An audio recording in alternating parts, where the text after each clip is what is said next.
Assalamualaikum warahmatullahi wabarakatuh. Perkenalkan, nama saya Sekar Kusuma Dewi, dan hari ini saya akan mempresentasikan hasil analisis saya dalam novel Frankenstein dengan menggunakan teori dari Sigmund Freud dengan judul The Shadow Within: A Psychoanalytic Analysis of Victor Frankenstein's Trauma and the Creature. Di dalam analisis saya mencoba menganalisis karakter Victor Frankenstein menggunakan teori psikoanalisis dari Sigmund Freud, tapi fokusnya bukan ke creature sebagai monster, tetapi lebih ke kondisi psikologis dari Victor sendiri. Jadi saya ingin menunjukkan kalau sebenarnya semua tragedi yang ada dalam novel ini berawal dari konflik batin yang ada di dalam diri Victor. Nah, sebelum kita masuk ke pembahasannya, saya akan menjelaskan dulu sedikit tentang novel Frankenstein. Nah, novel Frankenstein ini ditulis oleh Mary Shelley dan pertama kali diterbitkan pada tahun 1818. Novel ini dikenal sebagai salah satu karya sastra gotik yang juga dianggap sebagai pelopor novel fiksi ilmiah. Ceritanya berpusat pada seorang ilmuwan muda bernama Victor Frankenstein yang memiliki ambisi besar untuk menciptakan kehidupan melalui eksperimen ilmiah. Setelah melakukan berbagai penelitian, Victor akhirnya berhasil menghidupkan makhluk yang sekarang kita kenal sebagai creature. Tapi yang menarik, setelah creature benar-benar hidup, Victor justru merasa takut dan juga jijik terhadap ciptaannya sendiri. Dia memilih meninggalkannya tanpa memberikan kasih sayang dan juga tanggung jawabnya sebagai seorang pencipta. Nah, karena penolakan itu, creature tumbuh dengan rasa kesepian, kecewa, dan marah. Konflik antara Victor dan creature pun semakin besar hingga menyebabkan banyak kematian. Tapi, di analisis saya tidak membahas creature sebagai tokoh utama. Saya lebih fokus mencari tahu kenapa Victor bisa bertindak seperti itu dan apa yang sebenarnya terjadi dalam kondisi psikologisnya. Nah, kalau kita lihat lebih dalam, ternyata semua itu berawal dari satu peristiwa penting dalam hidup Victor. Sebelum menjadi ilmuwan, Victor sebenarnya memiliki kehidupan keluarga yang bahagia. Namun semuanya berubah ketika ibunya meninggal karena penyakit scarlet fever setelah merawat Elizabeth. Kehilangan ini menjadi pengalaman yang sangat menyakitkan bagi Victor, dan sejak saat itu dia mulai mempertanyakan kenapa manusia harus mengalami kematian. Nah, dari rasa kehilangan itu muncullah obsesi untuk mengalahkan kematian melalui ilmu pengetahuan. Jadi, eksperimen yang dilakukan Victor sebenarnya bukan hanya karena rasa ingin tahu sebagai seorang ilmuwan, tetapi juga karena ia belum bisa menerima kehilangan ibunya. Nah, dari sinilah saya melihat bahwa tindakan Victor bisa dijelaskan melalui teori psikologi, khususnya teori psikoanalisis dari Sigmund Freud.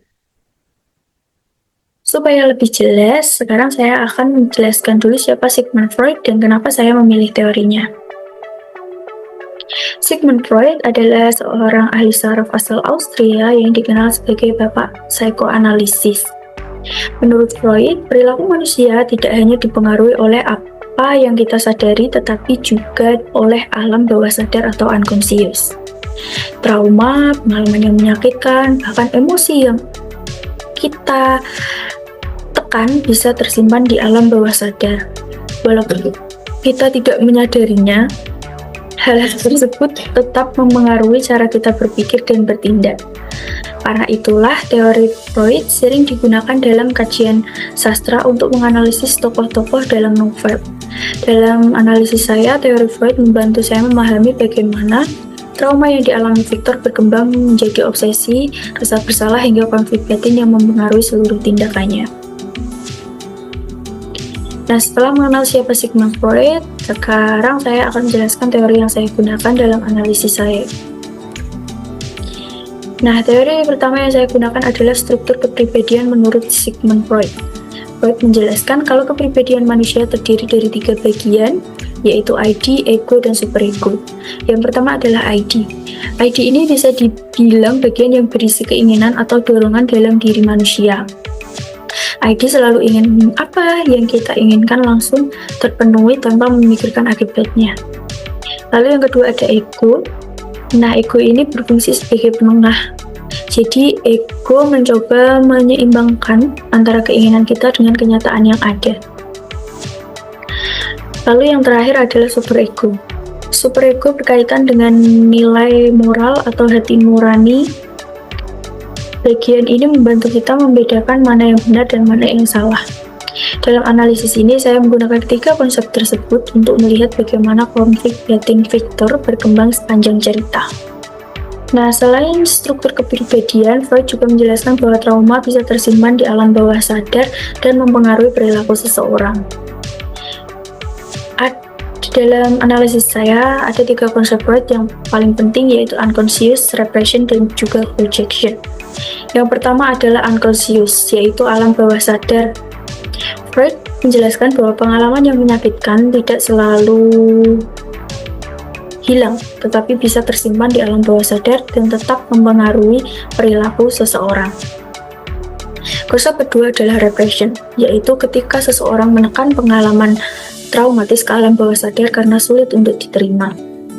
Nah, yang terakhir adalah projection, yaitu ketika seseorang mengalihkan rasa takut, rasa bersalah, atau konflik batinnya kepada orang lain.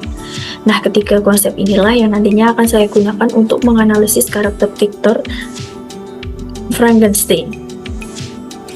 Sekarang kita masuk ke hasil analisis saya yang pertama, yaitu Victor's childhood trauma and his obsession with defeating death. Pada pembahasan pertama, saya ingin menunjukkan bahwa obsesi Victor untuk menciptakan kehidupan sebenarnya berawal dari trauma kehilangan ibunya. Di dalam novel terdapat kutipan, "Life and death appear to me ideal bonds, which I should first break through and pour a torrent of light into our dark world." Nah, dari kutipan ini terlihat bahwa Victor mulai memiliki keinginan untuk menembus batas antara hidup dan mati. Kalau dianalisis menggunakan teori Freud, keinginan tersebut menunjukkan bahwa trauma kehilangan ibunya tidak pernah benar-benar selesai. Trauma itu ditekan ke dalam unconscious melalui mekanisme repression, lalu berkembang menjadi obsesi untuk mengalahkan kematian. Selain itu, tindakan Victor juga menunjukkan dominasi ID, karena ia lebih fokus memenuhi ambisinya tanpa memikirkan dampak atau konsekuensi dari eksperimen yang ia lakukan. Jadi, pada pembahasan pertama ini, saya menyimpulkan bahwa penciptaan Creature bukan hanya karena rasa ingin tahu Victor sebagai seorang ilmuwan, tetapi juga karena trauma masa lalunya yang belum pernah ia selesaikan. Nah, setelah Creature berhasil diciptakan, seharusnya Victor merasa puas kan ya, karena berhasil mencapai tujuannya. Tapi yang terjadi justru sebaliknya. Victor malah merasa takut dan menolak ciptaannya sendiri. Hal inilah yang akan saya bahas pada discussion kedua ini. Nah, di pembahasan pertama kita sudah melihat kalau trauma mendorong Victor menciptakan Creature. Nah, setelah Creature berhasil itu, ternyata respons Victor malah berubah drastis. Pada kutipan pertama, Victor menggambarkan kalau rasa senang dan bangga yang sebelumnya dia rasakan langsung berubah menjadi rasa takut dan jijik ketika melihat Creature hidup. Yang menarik, saat itu Creature belum melakukan apapun. Dia tidak melakukan kejahatan apapun. Dia itu baru saja diciptakan. Jadi, rasa takut Victor itu muncul bukan karena tindakan Creature, tetapi karena dia mulai menyadari konsekuensi dari eksperimennya sendiri. Dari sinilah mulai terlihat bahwa konflik terbesar sebenarnya ada di dalam diri Victor, bukan pada Creature. Nah, reaksi Victor yang langsung meninggalkan Creature ini bisa dijelaskan menggunakan salah satu konsep Freud, yaitu projection.